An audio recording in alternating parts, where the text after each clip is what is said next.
मैं उठकर कमरे से बाहर आ गया। मन की उदासी दूर हो चुकी थी। अगले दिन प्रातः भ्रमण के लिए निकले तो महाराज श्री काफी गंभीर मुद्रा में थे। वह बहुत तेजी से चला करते थे, किंतु आज उनकी चाल में भी धीमापन था। कभी चलते चलते रुक भी जाते थे। उनकी मुख मुद्रा से ऐसा प्रतीत हो रहा था जैसे किसी से बात कर रहे हों। उनके हाथों का हिलना, चलना तथा होठों का बुदबुदाना भी यही आभास दे रहा था। फिर चलने लगते, ठहर जाते। मैंने एक दो बार बात करने का मन बनाने का प्रयास किया भी, किंतु उनकी गंभीरता देखकर साहस नहीं जुटा पाया। इसी अवस्था में हम शिवानंद आश्रम के आगे तक निकल गए थे कि एकाएक उनकी चाल में स्वाभाविक तेजी आ गई। वही फुर्ती, वही मुस्कान भरा चेहरा, गंभीरता ना जाने कहाँ खो गई थी।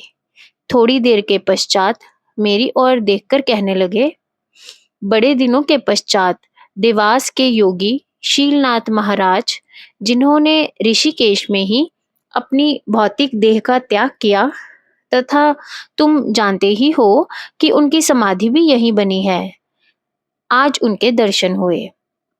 वे अधर से एकदम प्रकट हो गए और मेरे साथ चलने लगे।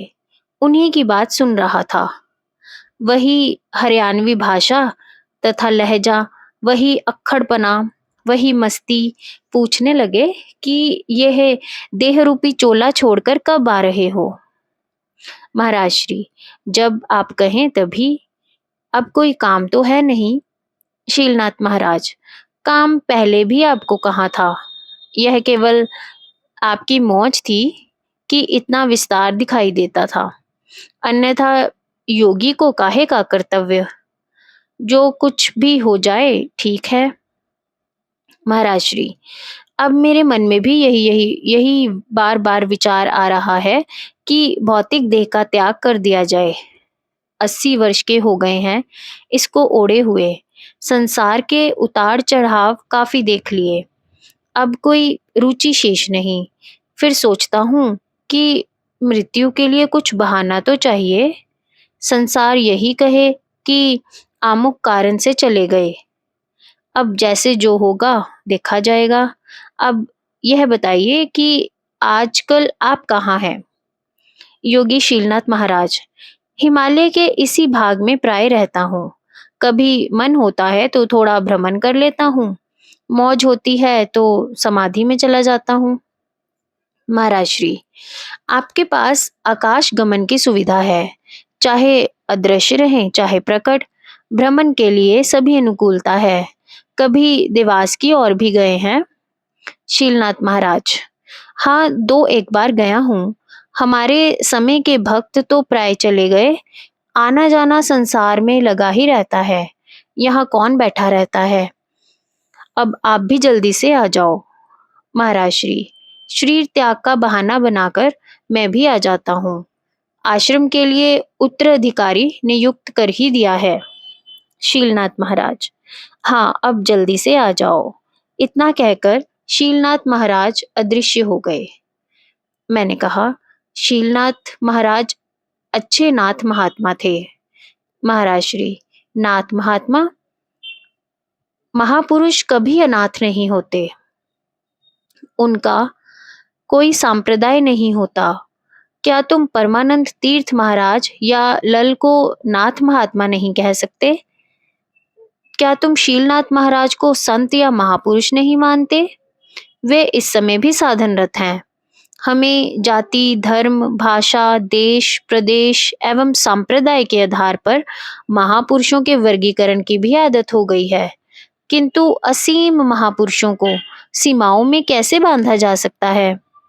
मैंने कहा, अपनी समाधि पर वह कहीं कभी जाते ही होंगे। महाराज श्री, महापुरुष तो चले जाते हैं, पर उनके भक्त उनकी समाधि बना देते हैं। समाधि का महापुरुषों के लिए कोई महत्व नहीं होता, उनके भक्तों के लिए होता है। वह अपनी श्रद्धा तथा भावना को संतुष्ट करने के लिए समाधि बनाते हैं। कभी मौज आ जाए तो अपनी समाधि पर चले भी जाते हैं, किंतु उसके लिए यह महत्वहीन होता है। मैंने कहा, हम महापुरुषों की चर्चा तो बहुत करते हैं, किंतु अभी तक तो हमारे जैसों के लिए इसकी कल्पना करना भी बहुत कठिन है। महाराज श्री, महापुरुषों को स्वयं भी कभी इसकी कल्पना करना बहुत कठिन था, किंतु उन्होंने अपने धैर्य, लगन, समर्पण, सहनशीलता, निरंतर साधन तथा सबसे बढ़कर ईश्वर कृपा से अपना सपना साकार कर लिया। इस समय वह साधकों के आदर्श हैं। उनके जीवन की घटनाएं साधकों के लिए उत्साहवर्धक हैं। बातचीत करते हुए हम लक्ष्मण झूला से आगे निकल गए थे। महाराज श्री सुस्ताने के लिए थोड़ी देर के लिए एक पत्थर पर बैठ गए। मैं भी पास ही जमीन पर जम गया। गंगा जी अपने प्रवाह में मस्त थी। सड़क से गंगा जी की तरफ ढलान थी, जिस पर बिच्छू बूटी के बहुत सारे पौधे लगे थे, जो स्पर्श हो जाने पर बिच्छू की तरह ही काटते थे। वैसे इस प्रदेश में बिच्छुओं को की भी बहुत बहुतात है। यहाँ से आगे गंगा जी के दोनों ओर देवप्रयाग तक साधुओं की कुटियाएं तथा आश्रम है। शांतता ऐसी कि कहीं पर भी कोई व्यक्ति दिखाई नहीं दे रहा था।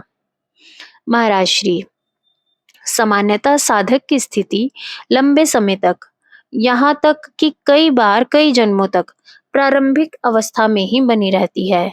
कई साधकों की प्रारंभिक अवस्था भी लंबे समय तक उदय नहीं होती, बस उछल कूद ही करते रहते हैं।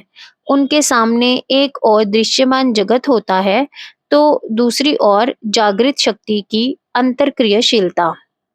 क्रियाशीलता का अनुभव केवल साधन के समय होता है, जबकि जगत निरंतर समक्ष बना रहता है। मन जगत की ओर अधिक झुकता है, क्योंकि उसकी स्थिति बहिर्मुखी होती है। परिणामतः संस्कार संचय होते रहते हैं।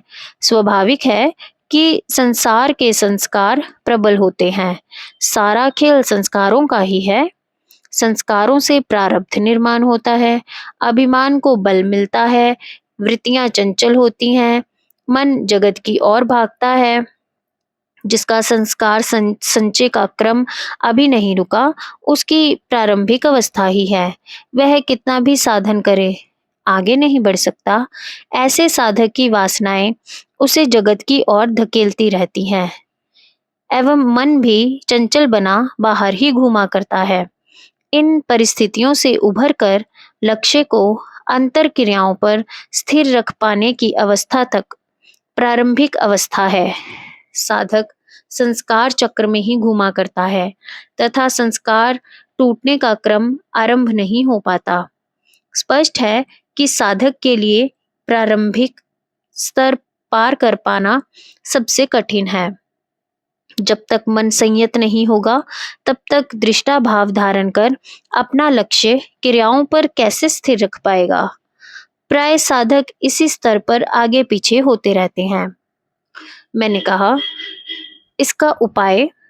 महाराज श्री, हमारे विचार में इसका उपाय साधन के साथ आत्मनिरीक्षण करते रहना है। प्राय साधकों को अभिमान के कारण अपनी कमियों तथा दोषों का पता ही नहीं चल पाता।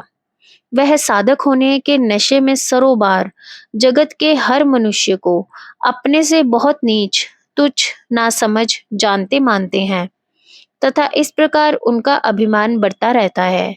जितना अभिमान अधिक होगा, उतना ही संस्कार संचय भी अधिक होगा। अभिमान से कर्ता भाव तथा कर्ता भाव से संस्कार संचय। आत्मनिरीक्षण का अर्थ अपने गुणों का निरीक्षण करना नहीं है, अपितु अपनी कमियों, त्रुटियों तथा अवगुणों को खोज निकालना है। गुणों को देखने से तो अभिमान में ही वृद्धि होगी। आत्मनिरीक्षण को भी साधन के अनिवार्य अंग के रूप में ही ग्रहण कर लेना चाहिए, जिससे साधन तथा व्यवहार की कमियां सामने आ सके। इसके साथ ही साधन के सहायक अंगों की पहचान हो सके, आत्मिक शक्ति को एकत्रित किया जा सके, अपनी दुर्बलताओं के निराकरण पर विचार हो तथा इस प्रकार आगे बढ़ने के लिए साधक शक्ति, उत्साह, धैर्य एवं गंभीरता का संचय कर सके। कठिनाइयां तो फिर भी मार्ग अवरुद्ध करेंगी ही, किंतु उन पर काबू कर पाना अपेक्षाकृत सरल हो जाएगा। साधकों के सामने समर्पण के भाव की कल्पना तथा विकसित करने के उपायों का विषय स्पष्ट नहीं होता। उन्नति के लिए आंतर तथा बाह्य दोनों प्रकार के समर्पण की आवश्यकता है। अंतर गुरु तथा बाह्य गुरु अंतर समर्पण तथा बाह्य समर्पण के आधार हैं। आत्मनिरीक्षण में इस विषय पर भी विचार किया जा सकता है, ताकि इस बारे में साधक के समक्ष अपनी स्थिति स्पष्ट हो सके। उन्नति ना हो पाने का एक बड़ा कारण साधन के साथ साथ व्यवहार शुद्धि के प्रयास का अभाव भी है। अशुद्ध व्यवहार संस्कार संचय का कारण है। जितने संस्कार आंतरिक साधन में क्षीण होते हैं, उससे कहीं अधिक अशुद्ध व्यवहार के कारण संचित हो जाते हैं, जिससे साधक उन्नति की ओर आगे नहीं बढ़ पाता। ऐसी छोटी छोटी कई बातें हैं जो आध्यात्मिक साधन के उत्थान के लिए बड़ी ही महत्वपूर्ण है तथा जिनका पता आत्मनिरीक्षण से लगाया जा सकता है। प्राय साधक अपने साधन पर लक्ष्य नहीं रखकर अंतिम प्राप्तव्य स्थिति का अधिक ध्यान देते हैं। चलते कहीं हैं, ध्यान कहीं होता है, इससे साधन उपेक्षित रह जाता है। मैंने कहा, आत्मनिरीक्षण तो मैं करता आया हूँ, किंतु इस बारीकी से कभी नहीं किया। महाराज श्री, आत्मनिरीक्षण न केवल साधक को वर्तमान स्थिति से अवगत कराता है, वरन भविष्य के लिए दिशा निर्देश भी निश्चित करता है, मार्ग दिखाता है, आने वाले अवरोधों से परिचित कराता है तथा यह भी दर्शाता है कि किस सावधानी से, किधर से, क्या सहायता लेकर आत्मशिखर पर चढ़ा जा सकता है। आत्मनिरीक्षण से ही विवेक की परख होती है, अपने प्रति ईमानदारी निखरती है एवं साधन में गंभीरता आती है। सभी संतों ने आत्मनिरीक्षण का सहारा लिया है, अपने दोषों, अवगुणों तथा कमियों को देखा है, स्वीकार किया है, उनके निराकरण के लिए भगवान के सामने गिड़गिड़ाए हैं, पश्चाताप किया है। मन निर्मलता ही साधन का प्रथम, अनिवार्य एवं महत्वपूर्ण ध्येय है। बाकी का सभी निर्धारित लक्ष्य तो पहले से ही सिद्ध है, उसकी प्राप्ति केवल शाब्दिक एवं दार्शनिक व्यायाम मात्र है। वास्तविक लक्ष्य तो मन की शुद्धि ही है। मैंने कहा, संतों के जीवन वृतांत पढ़ने से लाभ तो होता है। महाराज श्री, वास्तविक लाभ तभी हो पाता है जब संतों की जीवनियों के साथ साथ जीवन की वास्तविकताओं का भी अध्ययन किया जाए। यह देखा जाए कि किसी संत की पढ़ी जाने वाली जीवनी तथा मेरे जीवन में क्या अंतर है, किन परिस्थितियों में संतों ने कैसा व्यवहार किया तथा मैं ऐसा करता हूँ। यदि संतों में पाई जाने वाली उदारता, उत्साह, सहनशीलता, सच्ची लगन तथा समर्पण मेरे में नहीं है, तो क्यों नहीं है तथा ऐसे इन सद्गुणों को कैसे बढ़ाया जा सकता है। अर्थात संतों की जीवनियों के साथ साथ आत्मनिरीक्षण भी होते रहना चाहिए।